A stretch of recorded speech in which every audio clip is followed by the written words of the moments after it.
बिस्मिल्लाहिर्रहमानिर्रहीम। Welcome back to Anish lectures. आज की वीडियो में हम लोग डिस्कस करेंगे एक्सरसाइज 3.5 के remaining question 6 to 10। Question number 6 हमारे पास कुछ इस तरह से है। इसको इक्वेशन नंबर 1 का नाम दे देंगे। डिफ्रेंशिएट करेंगे ऑन बोथ साइड्स पे। इंटीग्रल पार्ट को हम लोग डिफ्रेंशिएट करेंगे लेबनीज़ रूल की मदद से। जब हम इसका फर्स्ट डेरिवेटिव लेंगे तो हम देखेंगे कि अभी भी इंटीग्रल पार्ट जो है वो कम्प्लीटली एलिमिनेट नहीं हुआ, तो दोबारा डिफ्रेंशिएट करेंगे। सेकंड डेरिवेटिव लेने पे भी हमारे पास जो इंटीग्रल वाली टर्म है वो मौजूद रहेगी, इसलिए हम लोग उसका थर्ड डेरिवेटिव लेंगे। फिर इंटीग्रल का ये हम लोग लेबनीज़ रूल की मदद से जो है वो ले रहे हैं। इसी के साथ हम देखेंगे कि थर्ड डेरिवेटिव के बाद भी हमारे पास जो इंटीग्रल पार्ट है वो अभी भी आ रहा है, तो इसको फोर्थ टाइम हम लोग डिफ्रेंशिएट करेंगे। जब फोर्थ टाइम डिफ्रेंशिएट करेंगे तो हमारे पास इंटीग्रल जो है वो एलिमिनेट हो जाएगा। फिर यहाँ पे हमारे पास एक ओडी बन जाएगी। अब हमने फाइंड करनी है इनिशियल कंडीशंस। इस ओडी का ऑर्डर हमारे पास 4 है, तो इसको सोल्व करने के लिए हमें 4 कंडीशंस चाहिए होंगी, जिनकी मदद से हम इसको सोल्व करेंगे। अब वो 4 कंडीशंस कहाँ से निकलेंगी? हम लोग x = 0 पुट करेंगे इन तमाम चारों इक्वेशंस में। एक हमारी ओरिजिनल इक्वेशन और बाकी वो वाली डेरिवेटिव वाली इक्वेशंस जो अभी हमने निकाली हैं। इन सब में हम x को 0 रखेंगे तो हमारे पास 4 इनिशियल कंडीशंस जो हैं वो आ जाएंगी। इस तरह से हमारे पास एक IVP बन जाएगी, इनिशियल वैल्यू प्रॉब्लम बन जाएगी। इसको हमने फाइंड करना है। एज़ वी नो ये हमारे पास एक differential equation with constant coefficient है, तो इसको हम लोग सोल्व करेंगे कॉम्प्लीमेंट्री और पर्टिकुलर सोल्यूशन की मदद से। सबसे पहले फाइंड करेंगे कॉम्प्लीमेंट्री सोल्यूशन। तो हमारे पास कॉम्प्लीमेंट्री सोल्यूशन का ये रूल है कि आपने राइट हैंड साइड को 0 के इक्वल करना होता है। यहाँ पे राइट हैंड साइड पहले से ही 0 है, तो हम डायरेक्टली अपनी कैरेक्टरिस्टिक इक्वेशन निकालेंगे। हमारे पास m4 - 1 = 0 ये ऑक्सिलरी इक्वेशन बनेगी। इसको फैक्टराइज करके रूट्स निकालेंगे। 4 रूट्स आएंगे, तो रूट्स में से हमारे पास 2 जो हैं वो डिस्टिंक्ट रूट हैं और 2 हमारे पास कॉम्प्लेक्स रूट हैं। यहाँ पे केस 1 और 3 की मदद से हम लोग जो है अपने रूट्स को कॉम्प्लीमेंट्री सोल्यूशन की शक्ल में लिखेंगे। 1 और -1 ये डिस्टिंक्ट रूट है, तो इसके लिए हम लोग कांस्टेंट एक्सपोनेंशियल की पावर में वो वाला जो केस है उसको यूज़ करेंगे। तो 1 जो है वो a के साथ e की पावर में आ जाएगा और -1 जो है वो b के साथ एक्सपोनेंशियल की पावर में आ जाएगा। इसी तरह जो आयोटा वाले 2 हमारे रूट हैं वो एक कॉम्प्लेक्स जो है वो रूट्स हैं, तो उसके लिए हम लोग केस नंबर 3 यूज़ करेंगे और कोस और साइन के साथ जो है उसकी शक्ल में हम इसको लिख देंगे। यहाँ से हमारे पास हमारा कॉम्प्लीमेंट्री सोल्यूशन जो है वो निकल आया है। अगर हम देखें तो जो हमारा ODE था उसके राइट हैंड साइड पहले से ही 0 है। अगर हमारे पास राइट हैंड साइड जो है वो ODE की 0 हो तो पर्टिकुलर सोल्यूशन हम लोग फाइंड नहीं करते, क्योंकि पर्टिकुलर सोल्यूशन जो है वो हमारे पास राइट हैंड साइड को ही सोल्व करके निकलता है। अब राइट हैंड साइड ही 0 है, हम पर्टिकुलर सोल्यूशन जो है वो फाइंड नहीं कर सकते, इसलिए हमारे पास कॉम्प्लीमेंट्री सोल्यूशन जो है वही हमारा जनरल सोल्यूशन होगा।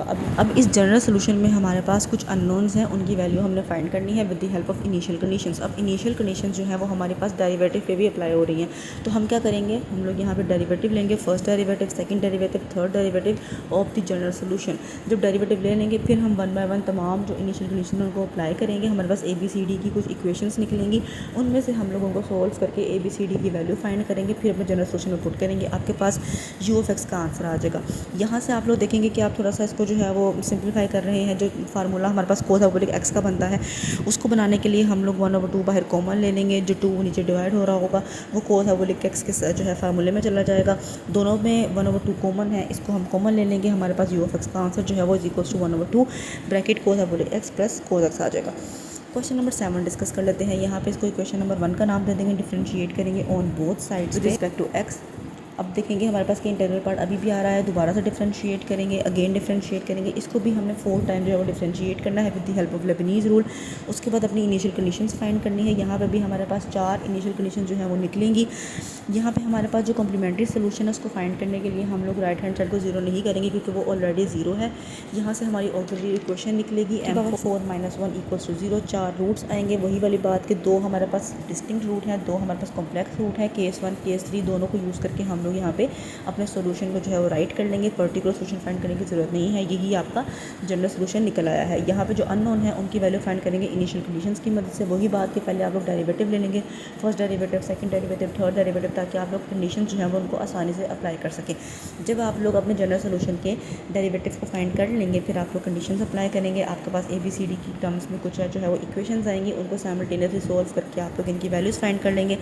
इसको वापस पुट करेंगे जी अपनी इक्वेशन के अंदर, तो आपके पास यू ऑफ एक्स का आंसर आ जाएगा। इस सिचुएशन में आपके पास जो फार्मूला बनेगा वो साइन हाइपरबोलिक एक्स का बनेगा, उसको बनाएंगे और आपके पास आंसर आपका निकल आएगा। क्वेश्चन नंबर 8 डिस्कस कर लेते हैं। यहाँ पे भी इस इक्वेशन को इक्वेशन नंबर 1 का नाम दे देंगे। डिफरेंशिएट करेंगे ऑन बोथ साइड्स पे आपके पास अभी भी इंटीग्रल पार्ट आ रहा होगा, दोबारा डिफरेंशिएट करेंगे। अब हमारे पास एक ODE जो है वो बन चुकी है। इसको हम लोग सोल्व करने के लिए दो कंडीशंस फाइंड करेंगे। इक्वेशन नंबर 1 इक्वेशन नंबर 2 में एक्स को 0 रखेंगे, आपके पास कंडीशंस निकल आएंगी। हमने फाइंड करना है जी कॉम्प्लीमेंट्री सोल्यूशन। तो कॉम्प्लीमेंट्री सोल्यूशन के लिए हमने राइट हैंड साइड को 0 के इक्वल करना होता है। यहाँ पे राइट हैंड साइड 2 है, उसको 0 लेट कर लेंगे, ऑक्सिलरी इक्वेशन बनाएंगे, अपने रूट्स निकालेंगे। आपके पास जो रूट्स है वो डिस्टिंक्ट रूट आएंगे, तो केस नंबर 1 के मुताबिक आप लोग यहाँ पे एक्सपोनेंशियल की शक्ल में अपने रूट्स को लिख देंगे। पर्टिकुलर सोल्यूशन जो है उसको फाइंड करेंगे, क्योंकि हमारे पास राइट हैंड साइड जो है वो 2 है, एक कांस्टेंट है, और हमने ये बात पढ़ी थी कि अगर आपके पास जो है वो राइट हैंड साइड कांस्टेंट आती है तो फिर आपने ए जो है उसको अपना पर्टिकुलर सोल्यूशन एज्यूम करना होता है। तो यहाँ पे हम लोग अपने यूपी को यानी कि पर्टिकुलर सोल्यूशन को ए एज्यूम कर लेंगे। इसका डेरिवेटिव फर्स्ट भी लेंगे, सेकंड भी लेंगे। हम डेरिवेटिव क्यों ले रहे हैं? क्योंकि जो हमारी ODE है उसकी लेफ्ट हैंड साइड पे हमने इसको पुट करना है। डबल डेरिवेटिव और यूपी इन दोनों को पुट करेंगे अपनी इक्वेशन के अंदर इक्वल्स टू 2। तो यहाँ से हमारे पास ए की जो वैल्यू है वो -2 जो -2 की इक्वल है, और ए हमारे पास हमारा पर्टिकुलर सोल्यूशन है, तो पर्टिकुलर सोल्यूशन जो है वो -2 बन जाएगा। अब हमने जनरल सोल्यूशन फाइंड करना है, इन दोनों को सम करके लिख देंगे। यहाँ पे जो हमारे पास कांस्टेंट है, अननोन है, उनको हम फाइंड करेंगे इनिशियल कंडीशन की मदद से। वही बात कि जनरल सोल्यूशन का डेरिवेटिव लेंगे, उसके बाद कंडीशंस अप्लाई करेंगे, आपके पास ए बी की वैल्यू निकल आएगी, उसको पुट करेंगे जनरल सोल्यूशन के अंदर। 2 से मल्टीप्लाई भी करेंगे, 2 से डिवाइड भी करेंगे। हमारे पास जो है वो फार्मूला बन जाएगा कोस हाइपरबोलिक एक्स का। 2 बाहर कॉमन ले लेंगे, हमारे पास हमारा आंसर आ जाएगा। क्वेश्चन नंबर 9 डिस्कस कर लेते हैं। यहाँ पे हमारे पास इक्वेशन कुछ इस तरह से है। बोथ साइड्स पे इसको जो है वो हम डिफरेंशिएट करेंगे, अगेन डिफरेंशिएट करेंगे। आपके पास जो है वो एक ODE बन जाएगी, कंडीशंस निकालेंगे।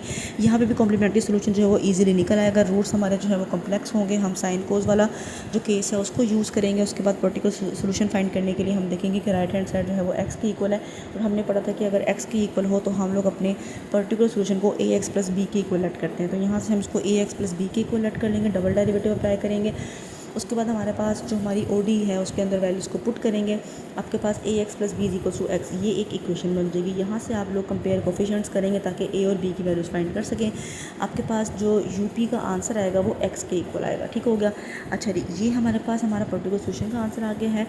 जनरल सोल्यूशन फाइंड करने के लिए कॉम्प्लीमेंट्री और पर्टिकुलर इन दोनों को हम यहाँ पे सम करके लिख देंगे। A और B की वैल्यूज़ फाइंड करेंगे इनिशियल कंडीशंस की मदद से, फिर A और B की वैल्यू को पुट करेंगे जनरल सोल्यूशन के अंदर, तो आपके पास U ऑफ X का आंसर जो है वो X के इक्वल निकल आएगा। क्वेश्चन नंबर 10 डिस्कस कर लेते हैं। इक्वेशन नंबर 1 का नाम देंगे, दोनों तरफ डिफरेंशिएट करेंगे। उसके बाद हम लोग देखेंगे कि अभी भी इंटीग्रल पार्ट जो है वो आ रहा है, दोबारा डिफरेंशिएट करेंगे with the help of Leibniz rule. ये हमारे पास एक ODE बन जाएगी। अब हम क्या करेंगे, कंडीशंस फाइंड करेंगे। इक्वेशन 1 इक्वेशन 2 इन दोनों में एक्स को 0 रखेंगे, आपके पास 2 इनिशियल कंडीशंस निकल आएंगी। अब हमारे पास एक IB भी बन चुकी है, इसको सॉल्व करेंगे, कम्प्लीमेंट्री सोल्यूशन फाइंड करेंगे, लेफ्ट साइड को 0 के इक्वल लेट कर लेंगे, ऑक्सिलरी इक्वेशन बनाएंगे। आपके पास जो रूट्स निकलेंगे वो कॉम्प्लेक्स होंगे। अगेन वही बात है, केस नंबर 3 के मुताबिक आप यहाँ पे अपने रूट्स को कॉम्प्लीमेंट्री सोल्यूशन की शक्ल में लिख देंगे। पर्टिकुलर सोल्यूशन जो है उसके लिए हमारे पास राइट हैंड साइड पॉलिनोमियल है डिग्री 2 में, और हमने डिस्कस किया था कि अगर हमारे पास x की पावर 2 हो तो हम लोगों ने अपने पर्टिकुलर सोल्यूशन को जो है वो ax² + bx + c की इक्वल जो है वो एज्यूम करना है। इसको डिफरेंशिएट करेंगे, डबल डिफरेंशिएट करेंगे, उसके बाद अपनी ODE के अंदर पुट कर देंगे। आपके पास एक इक्वेशन बन जाएगी, उसमें से आप लोग कंपेयर कोफिशिएंट्स करेंगे ताकि A B C की वैल्यूज़ को निकाल सकें। A B C की वैल्यू आ चुकी है, इसको पुट कर देंगे जी अपने पर्टिकुलर सोल्यूशन के अंदर, तो आपके पास -x² + x जो है वो पर्टिकुलर सोल्यूशन जो है वो आएगा। अब अपने इन दोनों को सम करके लिखना है। यहाँ पे जो चीज़ हमारे पास अननोन है वो A और B है, इनकी वैल्यूज़ फाइंड करेंगे इनिशियल कंडीशंस की मदद से। डेरिवेटिव लेंगे, सेकंड कंडीशन अप्लाई करेंगे, आपके पास A और B दोनों की वैल्यूज़ निकल आएंगी। इसको पुट करेंगे जनरल सोल्यूशन के अंदर, तो f(x = x - x) के, ये आपके इस क्वेश्चन का जो है वो आंसर बनेगा।